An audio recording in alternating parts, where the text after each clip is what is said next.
Hello there guys, welcome to one of my videos. On this video I am going to be giving you a preview for the Newcastle United versus Manchester United game at St James's Park, Saturday night, 8 o'clock kick-off. Now this is a must-win game for Manchester United.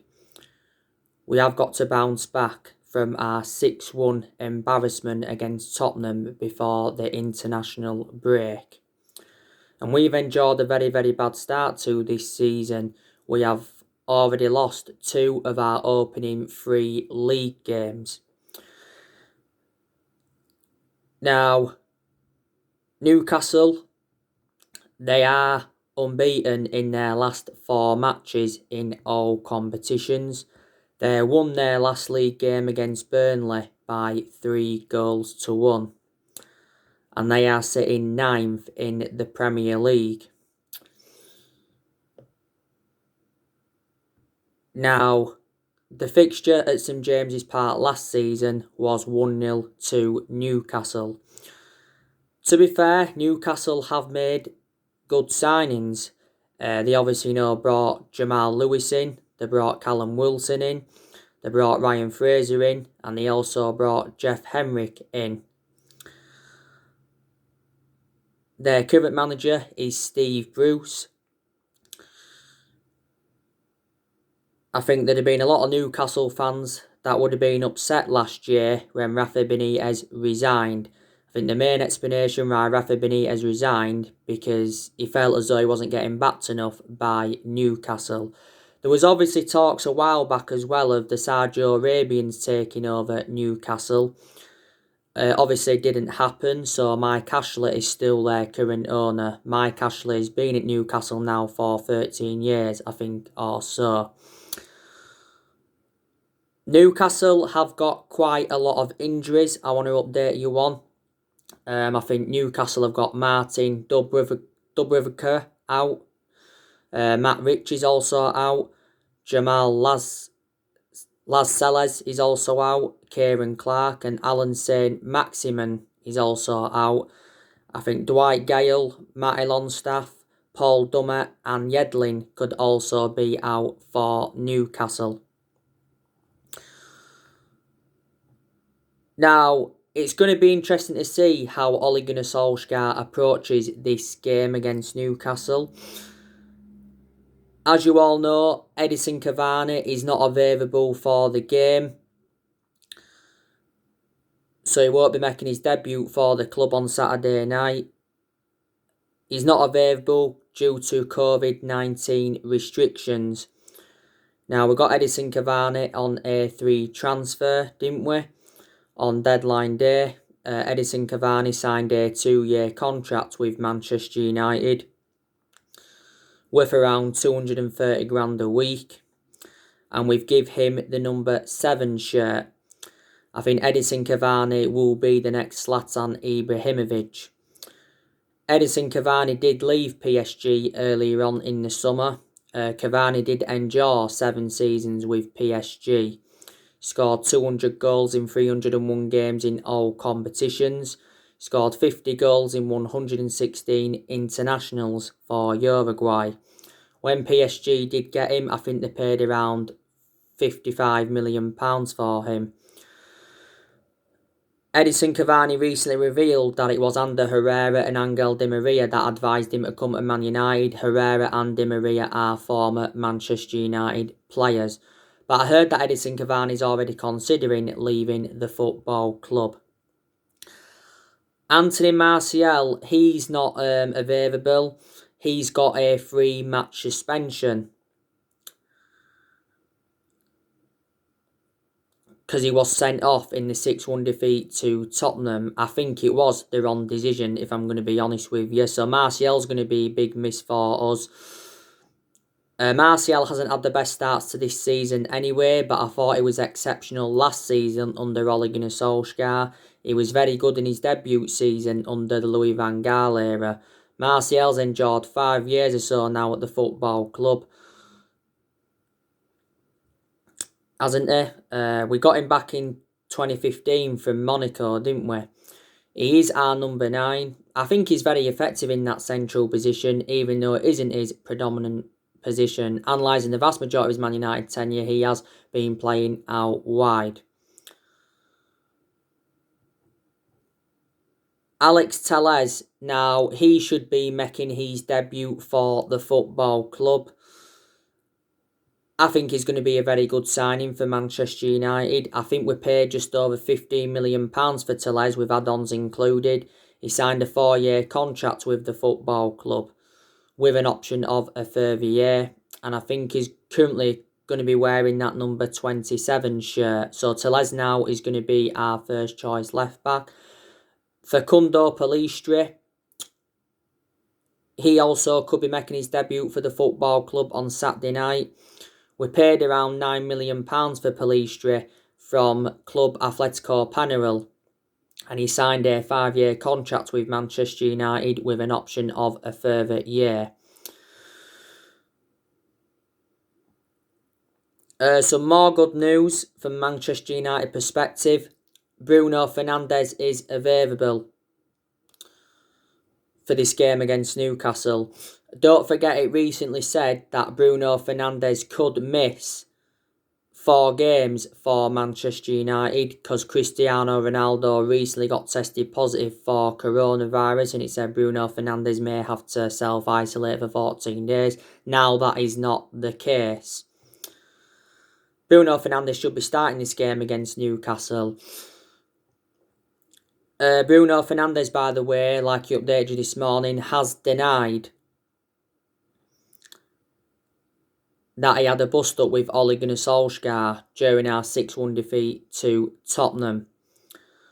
But there was reports coming out yesterday saying that Bruno Fernandes has lost faith in Solskjaer and he wants Solskjaer out of the club. And it said that he's been infuriated with the board over the lack of signings. But Fabrizio Romano, who's a very reliable Italian journalist, he said he was speaking to someone who was close to Bruno Fernandes, and he says there's no problem between Bruno Fernandes and Solskjaer. The rumours that were going around weren't true. You know, Bruno Fernandes has been at Manchester United now for almost a year. We got him back in January from Sporting Lisbon. We paid just over £46 million for him, didn't we? He won St. Busby Player of the Year, didn't he? I think he must have won Premier League Player of the Month around 3 times, reflecting on his good run of performances. And the vast majority of Bruno Fernandes' goals have come from the penalty spot. Paul Pogba, he's obviously going to be available to play this game. It did recently say, this was in with the Bruno Fernandes news, saying that Paul Pogba may have to self-isolate. Paul Pogba, don't forget, has already had coronavirus once. Paul Pogba could be involved in the game, but he may not start the game. He may not. Paul Pogba has had a long-running transfer saga at Manchester United, hasn't he? And I think he's endured a very bad start to this season as Pogba. He's only had a good couple of periods as a Manchester United player. He did well towards the end of last season. His combination with Bruno Fernandes was very, very good. And I think he did well in that 3-month period when Solskjaer was the interim manager. But prior to that, you know, he's been mainly inconsistent. You know, the vast majority of his performances at Man United have been totally comparison to his ones at Juventus. There has been no talks over getting Paul Pogba a new long-term contract. Pogba's into the final year of his contract with Man United, but the club do have an option to extend it for a further year.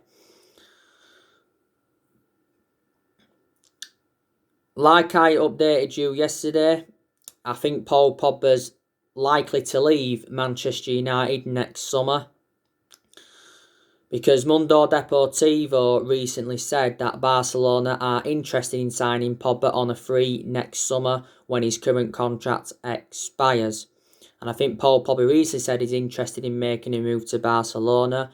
Last week, Paul Pogba made an admission saying that his dream is to join Real Madrid one day. Last year, Paul Pogba said that he wanted to leave Manchester United because he was seeking for a new challenge. And he was talking a lot about Real Madrid and Zinedine Zidane.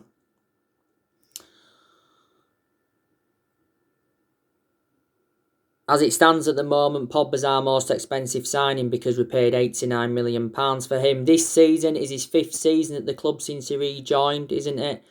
Pogba sustained a few injuries as a Man United player, hasn't he? For the vast majority of last season, didn't have a perception on him because he was out with that ankle injury. Pogba has made over 100 appearances for us in all competitions since he rejoined. And he's won 2 trophies, and that was the Europa League and the League Cup. Pogba endured a difficult time under the Jose Mourinho era, but so too did all our top players. And we had Pogba when he was a lot younger under the Sir Alex Ferguson era.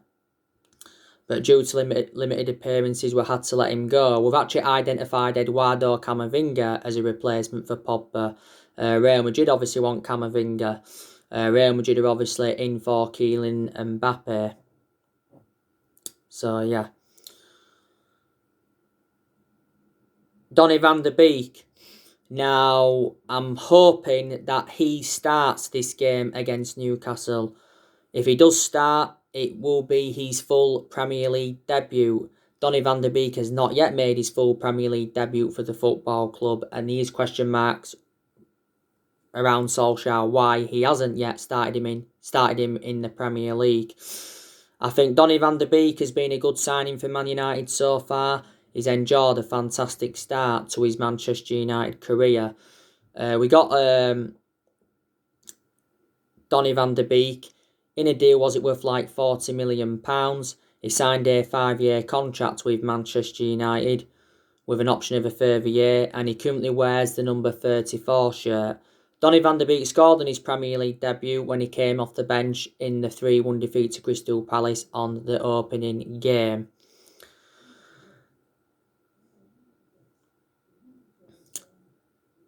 Yeah.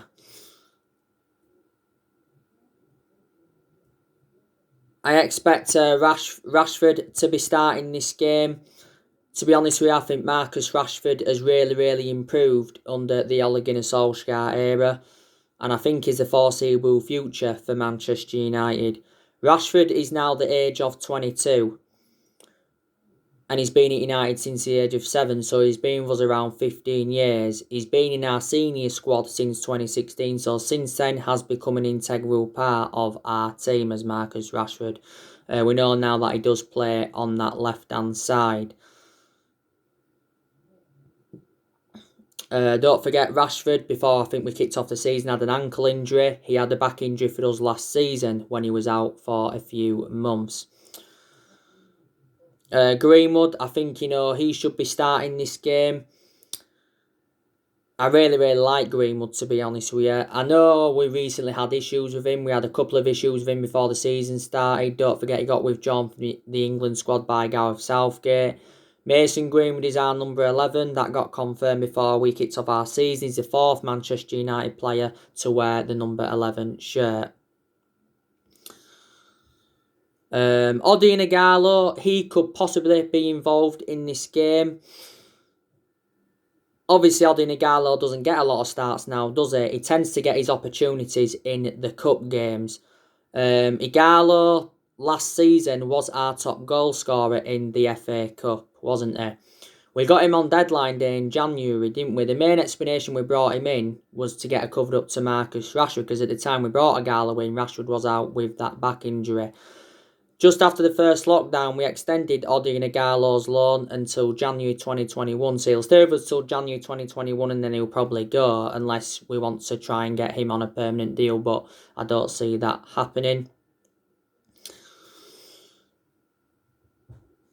Matic, he could also be involved in the game. I don't think Matic has had the best of starts to the season. I think he had some good games towards the end of last season, did Matic, didn't he? Not so long ago, Matic signed a 3-year deal with the football club. Matic has endured 3 years or so now at Manchester United. We got him in a deal worth £40 million from Chelsea back in 2017. And Wan-Bissaka, he'll keep his place at right back. And Wan-Bissaka's obviously our first choice right back, isn't he? He's enjoyed a very poor start to the season. And Wan-Bissaka's lacking that attacking intent. You know, we need to see attacking intent from Wan-Bissaka, but I think his defensive contribution's been mainly good. In the vast majority of his games last season, he was very consistent. This is his second season at Manchester United. You know, last season was his first season at the club. We got him in a deal worth £50 million from Palace last summer. Now, Solskjaer's got to decide on, in this game against Newcastle, who's he going to go with in his back line. Now, obviously, Eric Bay's not available. I think Bay's out until early November. Don't forget, Bay sustained a hamstring injury whilst he was on international duty with Ivory Coast. And that's my element of concern about Eric Bay. He is injury prone. Bay's endured 4 years or so now at Manchester United. Got him from Villarreal back in 2016 for £30 million. You know, probably Lindelof is going to be involved in this game. Lindelof's not as good as Eric Bay. I think Lindelof's too inconsistent. Not good enough to represent Manchester United. You know, there's not all negativity regarding Lindelof, is there? You know, because he's had some good games as a Man United player. You know, Lindelof's enjoyed 3 years or so now with the club. We paid £30 million in from Benfica back in 2017. Victor Lindelof. You know? And, you know, to be honest with you, I think Harry Maguire has got to be dropped in this game against Newcastle. Harry Maguire has enjoyed a very bad start to the season. Harry Maguire got sent off yesterday in England's 1-0 defeat to Denmark. Don't forget the other month he had that incident in Greece when he got arrested and he got given a suspended sentence of 21 months and 10 days. And I think Solskjaer must take the captaincy of Harry Maguire, because Harry Maguire isn't good enough to captain the team. I think we should give the captaincy to Bruno Fernandes, because Bruno Fernandes is the one that shows fantastic leadership in the team. You know, this season is Harry Maguire's second season at Man United. You know, last season was his first season at the club. We definitely overpaid for him. You know, we got him in a deal worth £80 million from Leicester last summer. So as it stands at the moment, he's the second most expensive sign at the club, just behind Paul Pogba. And the most expensive centre-half in the world is Maguire. But Solskjaer may play him, but I wouldn't. I would drop him. Tuan Zebe, I don't think he's available, but I heard he did return back to training. He's also another option at centre-half. I still think that Phil Jones is out with injury, you know. So he's got to make a decision on his back line, like I mentioned. Solskjaer's also got a goalkeeping decision to make. I think Solskjaer should put Dean Henderson in net for the game against Newcastle on Saturday night, because I think Dean Henderson is now reliable enough to become our number one goalkeeper. You know, Dean Henderson has got that experience behind him. And in Dean Henderson's last 2 games, he has kept 2 clean sheets. David De Gea's stats are totally contrast to that, because David De Gea in his last 3 games has conceded 11 goals. Dean Henderson's been at Man United since the age of 14, so he has been part of the club for several years. And not so long ago, he signed a 6-year contract with Man United worth 120 grand a week. And Henderson did enjoy 2 successful loans with Sheffield United. But De Gea does need to be dropped for this game against Newcastle. So same perception of what I said about Harry Maguire. You know, David De Gea made another abysmal mistake recently in Spain's 1-0 defeat to Ukraine. You know, this season is David De Gea's 10th season at Manchester United, and like I've said to you before, I think he's probably had around 7 good years out of the 9 years he's been at the club. Because in the last couple of years he has been a liability, reflecting on the calamitous mistakes he has made.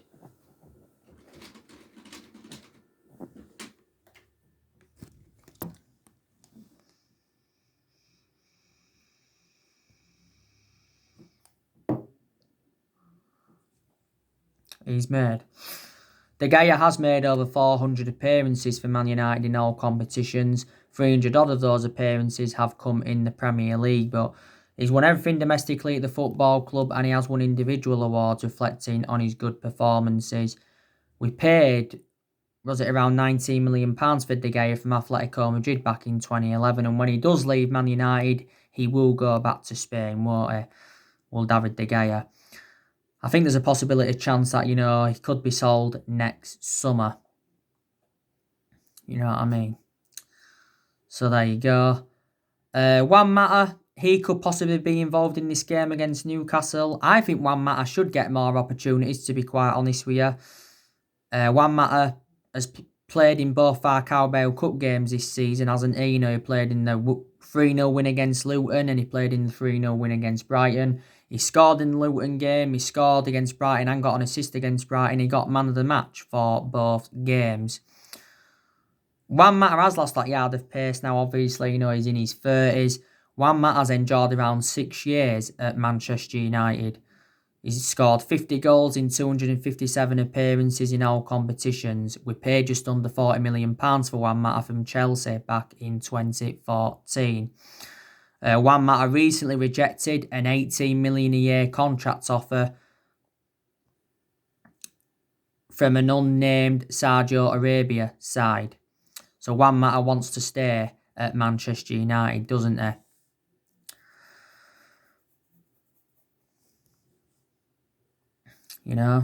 So that is your preview for the Manchester United Newcastle game. There is your preview. But we don't win this game against Newcastle, there's a good chance that Ole Gunnar Solskjaer will be sacked as Manchester United manager. I don't think he's far away now from getting the sack. And even our players expect Ole Gunnar Solskjaer to be sacked. But Scott McTominay recently revealed that the squad is still backing Ole Gunnar Solskjaer. Ed Woodward was saying last week that he is prepared to sack Solskjaer if this bad vein of form continues. Now, it'll cost the club around £4 million to sack him. That's totally contrast to the £18 million that were paid to get rid of Jose Mourinho.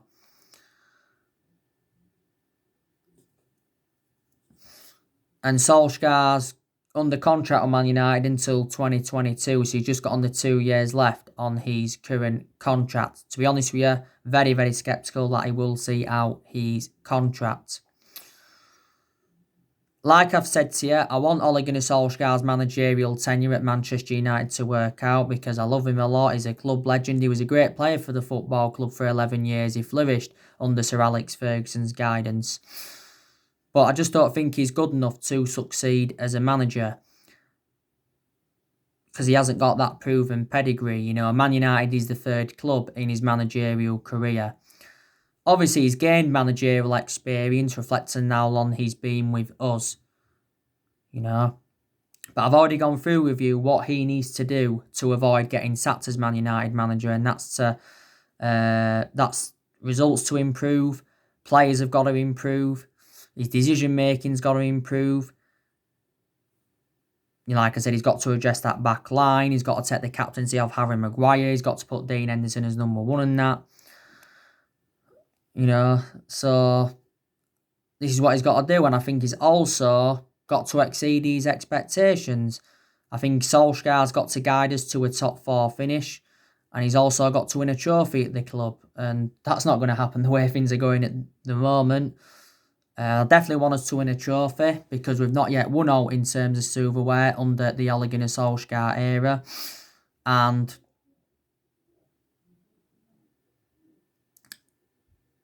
we haven't won a trophy for over 3 years. Solskjaer has been Manchester United manager now for almost 2 years. Obviously, we appointed him in as Manchester United manager in December 2018, and he's been permanent Manchester United manager since March 2019. And Solskjaer's now nearly managed 100 games for Man United. He's won over 50 games as Manchester United manager, so that's a positive you can take.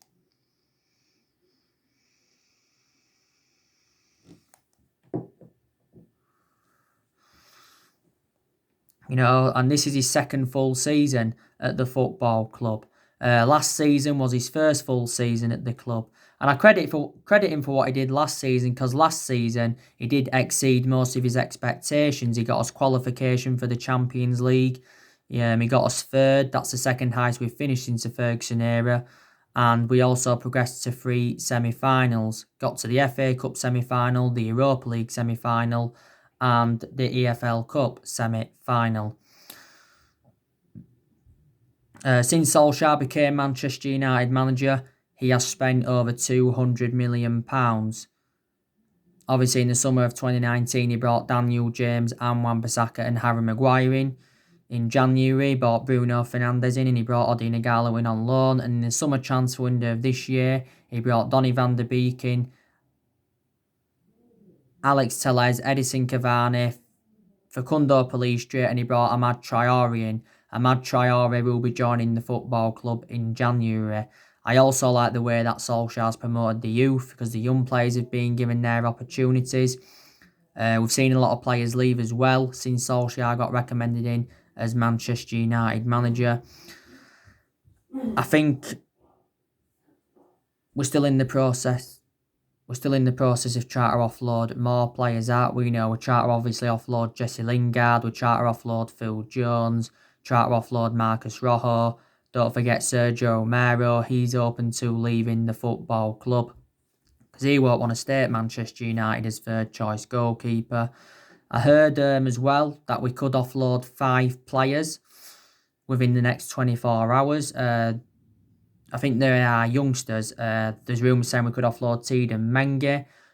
We could offload Ethan Laird. Maybe Lee Grant. He's another one as well. So I presume Manchester United will get rid of more players. We'll get rid of more players, obviously, next year, won't we? We've also had some good periods under Solskjaer. He did well in that 3-month period when he was the interim manager.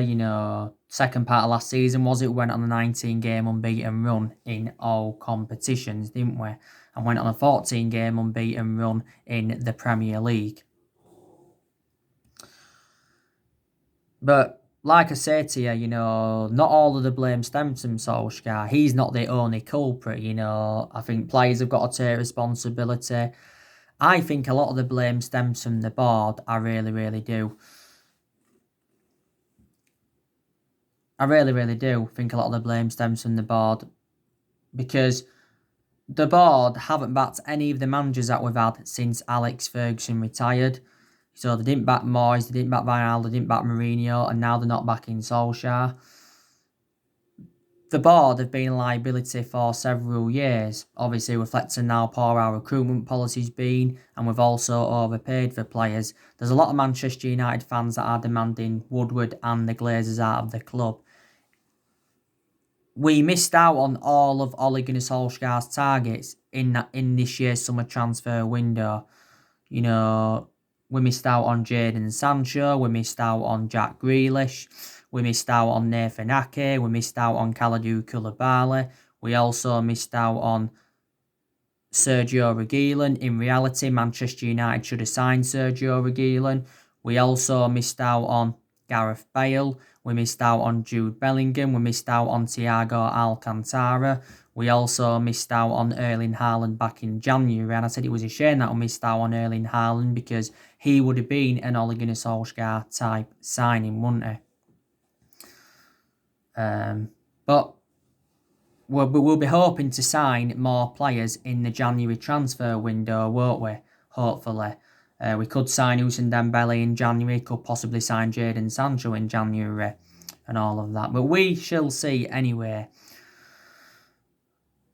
Now, as you all know, there's obviously no talks of Mauricio Pochettino coming in to replace Ole Gunnar Solskjaer. You know, you already know the news regarding Mauricio Pochettino, don't you? But like I said, in the last 7 years, we have been playing catch-up. You know, we haven't won the title for 7 years. The last time we won it was in Sir Alex Ferguson's last season.